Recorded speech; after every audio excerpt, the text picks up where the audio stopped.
they start off very basic, but actually there's a lot of expertise in the room, and it's left open to you as a participant to engage and ask questions. And I think that's what's really interesting about it. There's no limit to the upper end of expertise you can gain.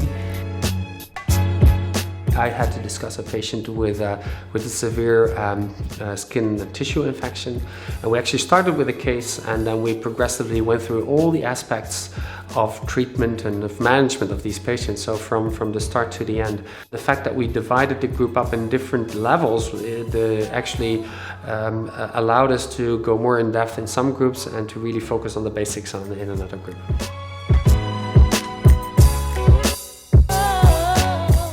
It's an alternative way of teaching.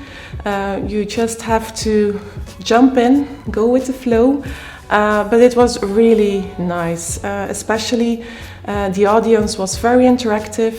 You did not have to pull for answers, but it came out. The discussions were very lively. It was very, very, very nice.